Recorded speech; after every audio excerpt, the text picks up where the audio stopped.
This is everything that you need to know about Nike CTR360 Maestri III Remake. Now, one of the main features of the CTR series was the Kanga Light upper, an aesthetic version of leather that Nike had developed, as well as the stitching which provided these touch pods which provide a padded touch on the ball.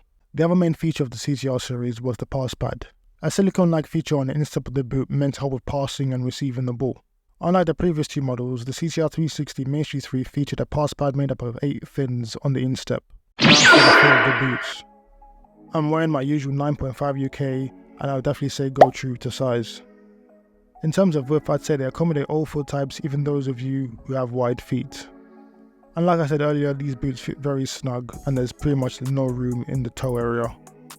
Lockdown throughout the boot is very good, apart from in the ankle area where it's a bit loose for my liking. Comfort is easily this boot's strong point. Straight out of the box, the boot is completely comfortable in all areas, so your heel area, midfoot, tongue, forefoot, and there's zero stud pressure as well. This is probably because of the softness of the Kanga Light as well as the boot being very well padded throughout.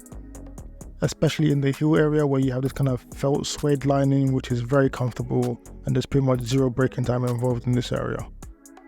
And despite the snugness of the boot, especially in the toe box area, it still feels very comfortable there as well. Now when it comes to the tooling, the CTR360 Maestri III, the sole plate is comprised of several small studs with like round curvature as well as some straight edges to it. This is to give it the benefit of straight edge studs with traction as well as the rounded shape to help with maneuverability. And when it comes to traction and mobility, the sole plate does a very good job. You feel very light and mobile on your feet while providing a good amount of grip while moving and changing direction. And stability wise, the tooling is decent as well compared to like the previous models of the CTR where the maneuverability and the traction weren't as good, but stability wise I'd say it was like probably one of the stronger points, but this one I think is like the best medium of like mobility, traction and stability. Now when it comes to responsiveness and snapback, that's not what you're going to get in this kind of boot. In terms of like how it feels, the sole plate is in a sense responsive, but it's not as like, you know, sharp and kind of cutting edge as you would feel in like maybe a speed boot for example. And again, it's pretty much the exact same thing with snapback. This boot's not there to provide snapback, it's pretty much there for more of a comfort, kind of like a kind of smooth ride while you're playing. So snapback you're not really going to get in this boot.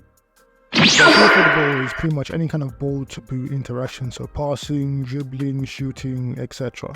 Feel for the ball is also what provides each boot, or each silo should I say, its own kind of identity and uniqueness. And one of the USPs for the CTR line was the Kanga Light upper, a synthetic version of leather that Nike developed to mimic the natural touch of leather as well as being able to take up less water than natural kangaroo leather. And in terms of mimicking natural leather, I say it does a decent job. So barefoot feel, I say Kanga Light is a bit thinner than normal leather, but it doesn't still provide that kind of barefoot feel that you get maybe in a speed boot for example.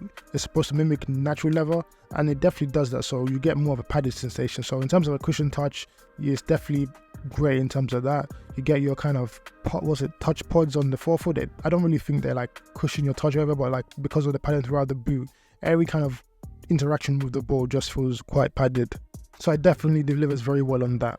Now in terms of grip, this boot isn't like too heavy in terms of grip elements. You only have the kind of pass pods on the instep of the boot and you can't really tell if they're really doing anything, so they're just kind of like there I'd say. I mean the grip on the boot I'd say is like any other boot. It's not like any like leather boot. I'd say it's nothing too crazy. It does provide a decent amount if your touch is good. And then responsiveness, yeah, the boots feel very snug. I wouldn't say it's as responsive because of the amount of padding in the boot, but it still provides a decent amount of sensation when you're dribbling, passing or shooting. Honestly, this boot is still as good as it was when it first came out in 2012. And honestly, if it came out today, it wouldn't be out of place with all the boots that are currently on the market. It's comfortable, it's good for all foot types. Lockdown lacks a bit, but it's still a good decent tooling. Is very good. You feel mobile, you feel light on your feet. The only thing bad I would say about this boot is maybe it would be the whole kind of the grip elements don't necessarily make a difference in terms of them being one of like the selling points of the CTR, but that's just me being nitpicky. And then I would say the only other thing that maybe I would complain about is like, you know, ACC. To this day you can't really say if it makes a difference. I definitely believe in the technology from a material science point of view, but whether or not it actually makes a difference while you're playing, yeah, that's still up in the air. But honestly, this is still a fantastic boot, even though it's a 1-to-1 remake that came out, over 11 years ago now. And if you're thinking of getting a pair, whether it's the remake, whether it's maybe a pair that came out way back when, I'd honestly, bite the hands off the seller who's trying to sell them to you, because this is still a great football boot to use. And honestly, and of course, they will get the Substance seal of approval.